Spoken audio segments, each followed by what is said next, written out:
मिल गया मिल गया मिल गया, बहुत ही जानदार, बहुत ही शानदार। प्रिय विद्यार्थियों, आप लोगों के समक्ष ये पेपर प्रस्तुत किया जा रहा है। पीपीई कोड बहुत ही मोस्ट इंपॉर्टेंट है। देखिए, कक्षा 11 के विद्यार्थियों के लिए बड़े परेशान थे कि सर इंग्लिश का पेपर लाइए, तो आप लोगों के समक्ष जो है हाफ ईयरली एग्जामिनेशन 2024-25 का लेटेस्ट पेपर आप लोगों के समक्ष है। 11th के विद्यार्थियों के लिए और इंग्लिश का ये पेपर एडिशन। तो वीडियो बहुत ही जानदार और शानदार होने वाला है, तो वीडियो को बिना स्किप किए पूरा देखिएगा, बहुत ही मजेदार होने वाला है। तो चलिए बढ़ते हैं एडिशंस। यहाँ पर सेशन को लेकर आगे हम लोग, और फटाफट से अपने क्लासमेट पर भी शेयर करते चले, ताकि जो आपके क्लासमेट है वो भी इससे लाभान्वित हो सके, जिसका नाम है डीजे सर। यदि आप साइंस साइड के विद्यार्थी एडिशंस, तो डीजे सर मैथ इसी चैनल के नीचे लिंक मिल जाएगा, तो उस चैनल को भी ज्वाइन कर लें। और यदि आपके फ्रेंड्स आर्ट साइड के हैं तो उनके लिए तो ये चैनल है ही, तो साइंस साइड वाले विद्यार्थी जो है उनके लिए भी डीजे सर मैथ वाला चैनल बनाया गया है। सेक्शन एम बढ़ते हैं। देखिए, पहला हम लोग का प्रश्न क्या है, my grand fathers hung above the mantelpiece in the drawing room. देखिए डिस्टेंस यहाँ पर जो आप लोग का हो जाएगा, my grand father portrait.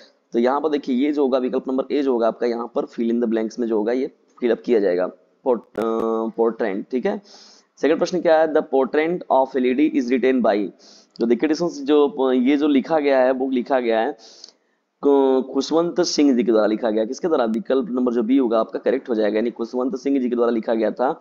The portrait of A lady summary is a real story of the writer grand mother, यानी जो राइटर है उनके ग्रैंड मदर की ये स्टोरी थी।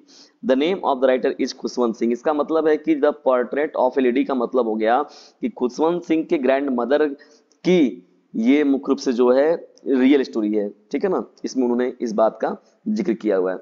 तीसरा देखिए, मोस्ट इंपॉर्टेंट क्या है आप लोग का प्रश्न, who is the main character of the lesson, the portrait of the lady.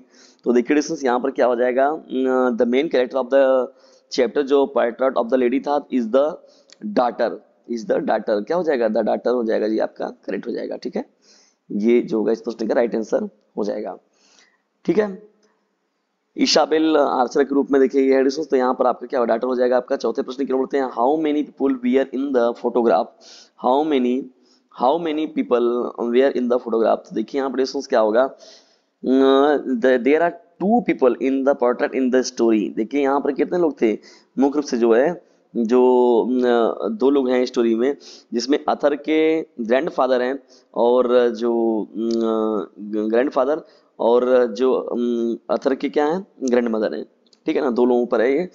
तो one girl and one single, three girls only one her mother, two girl and one boy. तो देखिए ये one girl and one boy वाला जो होगा option आपका correct हो जाएगा। चलिए फटाक से पढ़ते हैं हम लोग अब नेक्स्ट प्रश्न की ओर, हु आर बेटी and Dolly in the poem a photograph.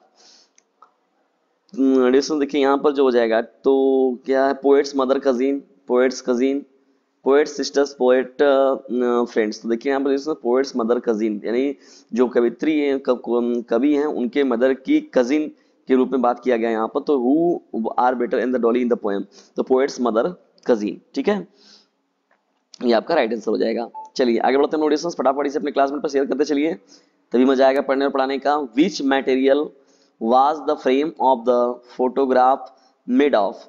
तो डिस्टेंस यहाँ पर जो होगा, the frame of photograph made of cardboard, यानी कार्डबोर्ड का ये बनाया हुआ था। The poem a photograph is written by Shirley Toulson के द्वारा लिखा गया था, और ये देखिए कार्डबोर्ड जो होगा इस प्रश्न का राइट आंसर हो जाएगा।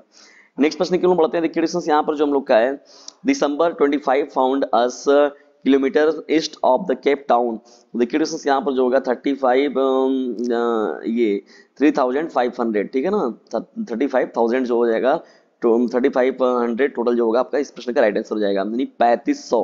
ठीक है, 3500 kilometres east of the Cape Town. ठीक है, विकल्प नंबर बी करेक्ट हो जाएगा। आठवें प्रश्न की बढ़ते हैं, who said we are sinking, who said we are sinking.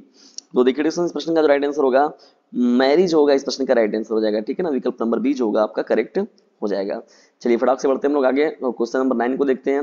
Where did they decide to reach the save themselves and the sea. Where did they decide to reach the to save themselves and the sea. प्रिय विद्यार्थी, यहाँ पर Australia, Amsterdam, Mumbai India, Japan. तो यहाँ पर देखिए इल Amsterdam जो होगा इस प्रश्न का राइट आंसर हो जाएगा। ठीक है, 9वें प्रश्न का विकल्प नंबर बी। 10वें प्रश्न की ओर बढ़ते हैं। देखिए 10वां का प्रश्न क्या है, which plant is described in the poem, apple tree, pine tree, cherry tree, laburnum tree. तो देखिए डिस्टेंस यहाँ पर लेब्रनम टी जो होगा इस प्रश्न का ट्री जो इस प्रश्न का राइट आंसर हो जाएगा, ठीक है, विकल्प नंबर डी। 11वें प्रश्न की ओर बढ़ते हैं। What is described as engine in the poem, what is described as engine in the poem. तो यहाँ पर डिस्टेंस देखिए ये है लेबुरनम ट्री जो होगा इस प्रश्न का राइट आंसर भी लेबुरनम ट्री ही होगा, ये विकल्प नंबर ए, ठीक है। चलिए, Labrum tea is the described is an engine in the poem because it exhibits qualities such as movement, energy, and transformation, which are often associated with mechanical engines के रूप में होता है, ठीक है ना। चलिए बढ़ते हम लोग यहाँ पर थोड़ा सा फिगर ऑफ स्पीच के रूप में भी सवाल पूछा गया है।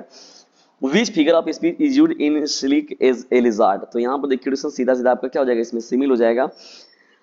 A simile is a figure of speech involving the comparison of one thing with another things of a different kinds used to make a description more empathetic using the words like हो गया, as हो गया। जैसे कहा गया कोई competition दिया गया कि जिसे फला जो है फलाना just like look like is iron man, जैसे हम लोग बात करते हैं सरदार वल्लभ भाई Patel just look like is iron man, तो इज का प्रयोग कर रहे हैं हम लोग ना, लाइक का प्रयोग कर रहे हैं, तो ये चीजें जो होती है वहां पर सिमिल आता है यहाँ पर, ठीक है ना। फिगर ऑफ स्पीच क्या सिमिल आता है। 13 देखिए प्रश्न क्या है। Who was the true owner of the horse? Who was the true owner of the horse? Declan, Halebian, Fetwazen, John Barrow, Zobart। तो देखिए यहाँ पर जो होगा जॉन बैरॉन जो होगा इस प्रश्न का राइट आंसर हो जाएगा। In conclusion the true owner of the horse is John Byro as he was the one who originally bought the horse from Dikran Halabi, ठीक है ना।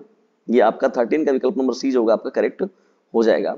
बढ़ते हम लोग अब क्वेश्चन नंबर 14 की ओर देखिए। हम लोग का 14वां प्रश्न क्या डिस्टेंस हु वाज मॉर्ड, आराम्स नाइबर्स, आराम अंकल, आराम्स कजिन, आराम्स फादर। तो देखिए कजिन ऑफ द आराम, तो यहाँ पर देखिए डिस्टेंस इस प्रश्न का विकल्प नंबर सी जो होगा आपका करेक्ट हो जाएगा।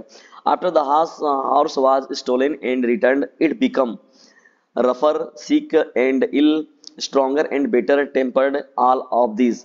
तो स्ट्रॉन्गर एंड बेटर टेम्पर्ड, तो देखिए विकल्प नंबर जी जो सी होगा आपका करेक्ट हो जाएगा, ठीक है ना, स्ट्रॉन्गर एंड बेटर टेम्पर्ड, ठीक। नेक्स्ट प्रश्न की ओर बढ़ते हैं यहाँ पर। What was the silver that the author was once asked to clear by her mother, ठीक है ना। तो यहाँ पर देखिए डिस्टेंस यहाँ पर पोर्ट्रेट्स, कटलरी, ज्वेलरी, क्लॉथ्स। तो देखिए यहाँ पर क्या हो जाएगा, कटलरी जो होगा इस प्रश्न का राइट आंसर हो जाएगा, यानी 16वें का विकल्प नंबर बी जो होगा आपका करेक्ट हो जाएगा। बढ़ते हैं हम लोग अब 17 प्रश्न की ओर देखिए। 17वां हम लोग का प्रश्न क्या distance. Mrs Dorling was of the Mrs yes an old friend, an old acquaintance, a maternal sister, a distance relative. तो देखिए डिस्टेंस यहाँ पर विकल्प नंबर बी ही राइट होगा, एन ओल्ड एक्विपेंटेंस जो होगा इस प्रश्न का राइट आंसर हो जाएगा। बढ़ते हैं हम लोग यहाँ पर क्वेश्चन की श्रृंखला में 18वें प्रश्न की ओर।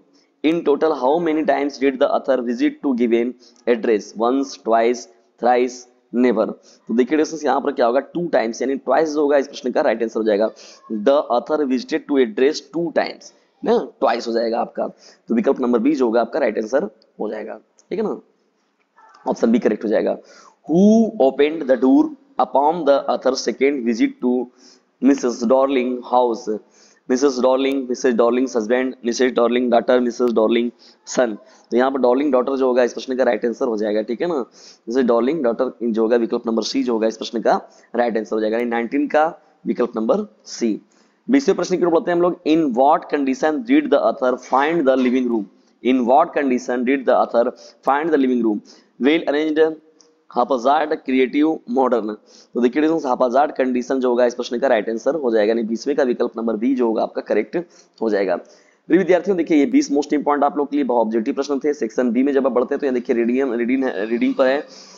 Read the following passage carefully and answer the questions that follow. देखिए यहाँ पर जो है ये आपको पैरा दिया गया, इस पैरा को पढ़ के इसके बेस पर जो है आपको क्वेश्चन आंसर आपको करना है यहाँ पर, ठीक है ना। ये पैरा पूरा का पूरा है, इसका स्क्रीनशॉट मार लीजिएगा, इसको देख लीजिएगा आप लोग अच्छे से।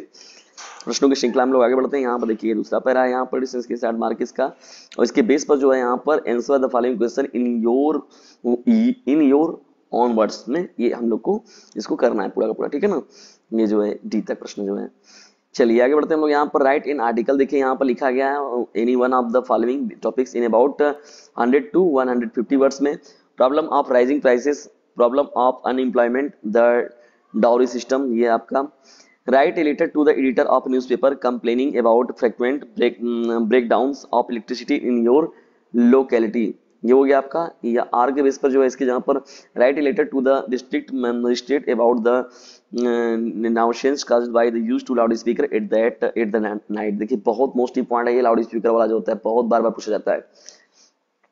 इन दैट स्पीच में देखिए क्या, he said he writes a letter हो गया, तो ही सेड हो जाएगा दैट। अब यहाँ देखिए फर्स्ट पर्सन का प्रोनाउन तो सन 27 बटे में सन सब्जेक्ट के अनुसार, यहाँ पर हो जाएगा ही राइट्स, प्रेजेंट इंडिपेंडेंट है तो पास्ट इंडिपेंडेंट चेंज हो जाएगा, तो ही रोट ए लेटर हो जाएगा, ठीक है ना। She said I like my house, तो फर्स्ट पर्सन का प्रोनाउन है तो सब्जेक्ट के अनुसार चेंज हो जाएगा, तो 123 बटे सन फर्स्ट पर्सन सब्जेक्ट के अनुसार, तो यहाँ पर क्या होगा, ये होगा आपका सी है, तो सी के यहाँ पर तो सी ना, सी लाइक्ड माई हर हाउस हो जाएगा आपका, ठीक है ना। Present independent change into past independent, present independent past independent में चेंज हो जाता है, ठीक है। और कमा टोटल लिखते हैं, सेड लिखते हैं हम लोग यहाँ पर, क्योंकि यहाँ पर कोई ऑब्जेक्ट है नहीं तो इसलिए टोटल लगाने की जरूरत नहीं है यहाँ पर, ठीक है ना। इसके साथ डुला होता तब होता है, कमा हटा के केवल आपको दैट लिखना है। इसी तरीके से देखिए यहाँ पर इसको कंबाइन करना है एनीवन आपको, देखिए ये है इन सभी को डिस्टेंस ऐसे जो है क्वेश्चंस आपको कराए गए हैं, इनको आप लोग देख लीजिएगा अच्छे से, सिंपल है, सॉलिड क्वेश्चन देते हैं आप लोगों को ये सभी। चलिए आगे देखते हैं, वो translate the following into English में, ये ट्रांसलेशन वाला टर्न दिया गया डिस्टेंस आप लोग का। बचपन एक ऐसी अवस्था है जिसमें जिम्मेदारियां कम होती है, ठीक है ना। Childhood is a stage, childhood is a stage जिसमें जिम्मेदारियां कम होती है। when there are fewer responsibilities, when there are जिसमें देखिए होने किसी जगह पर होना या ना होना होता है तो वहां पर देर का प्रयोग होता है, तो there are fewer responsibilities, जब जीवन नित्य नए रूप में सामने आती है और तब किसी को वर्षा या वो बर्फ में खेलने जैसे साधारण कामों से आनंद मिलता है। when life unfolds, नए रूप में सामने आती है, in new forms ना, न्यू फॉर्म्स एवरीडे, प्रत्येक दिन ना, हर रोज new forms everyday. And one find, तब किसी को वर्षा या बर्फ में खेलने जैसे साधारण कामों में से आनंद मिलता है, ठीक है ना। And one finds joy in simple activities like playing in the rain और स्नो, बर्फ या वर्षा या बर्फ, तो रेन और स्नो हो जाएगा। लेकिन बच्चा अपनी इच्छा अनुसार कुछ भी करने के लिए स्वतंत्र नहीं होता ना, but the child is not free to do whatever he wants and find himself, अपने को लगातार नहीं यही सुनते हुए पाता है कि हम यह काम मत करो और यह वह काम मत करो, ठीक है, यही सुनता है। तो यहाँ पर आपका हो जाएगा डिस्टेंस क्या है यहाँ पर, तो but the child not free to do whatever he wants and finds himself constantly hearing don't do this, don't do that, ठीक है। तो इस तरीके से जो आपका था डिविजन ट्रांसलेट इनटू इंग्लिश में आपको इसको ट्रांसलेट कर देना है, ठीक है। जब आगे आप बढ़ते हैं डिविजन देखिए यहाँ पर, तो ये आपके एक्सरसाइज का क्वेश्चन आंसर दिया गया है, क्वेश्चन को देख लीजिएगा, इंपॉर्टेंट प्रश्न है ये सभी। चलिए आगे बढ़ते हैं हम लोग यहाँ पर देखिए फिर आप लोगों को क्वेश्चन मिला है, answer any one of the following question in about 18 words में लिखना है इसको, 80 वर्ड में। Describe the friendship between Khushwant Singh and his grand mother, friendship क्या था खुशवंत सिंह और उनकी जो दादी माँ थी उनके बीच में, इसके बारे में देखिए एक्सप्लेनेशन देना है हम लोग को। Answer the following question in about 40 words में, देखिए छोटे क्वेश्चन दिए गए हैं आप लोगों को। और यहाँ पर डिस्कशन देखिए, write the central idea of any one of the following poem, a photograph the laburnum top है यहाँ पर, ठीक है। Answer the following question in about 14 words में, why was it difficult for Aram to believe the sight of his cousin Mourad with horse, ठीक है। ये है आप लोग का डॉर्लिंग वाला भी देखिए क्वेश्चन है यहाँ पर, देखिए डिस्कशन ये भी प्रश्न आप लोग का है। तो इस तरीके से था डिस्कशन ये आप लोग का टोटल पेपर, ठीक है। कैसा लगा ये पेपर जरूर बताइएगा, और यदि वीडियो थोड़ा सा भी हेल्पफुल लगा हो तो इसे अपने क्लासमेट पर शेयर जरूर कीजिएगा। और डिस्कशन याद रखिएगा, अभी नहीं तो कभी नहीं। यदि ज्यादा नंबर पाने की इच्छा तो डीजे सर चैनल से जरूर लीजिएगा शिक्षा, इसे कर दीजिए अपने क्लासमेट पर शेयर, क्योंकि एग्जामिनेशन है आप सभी लोगों के नियर। आप सभी लोगों का हृदय गहराइयों से विनम्रतापूर्वक धन्यवाद।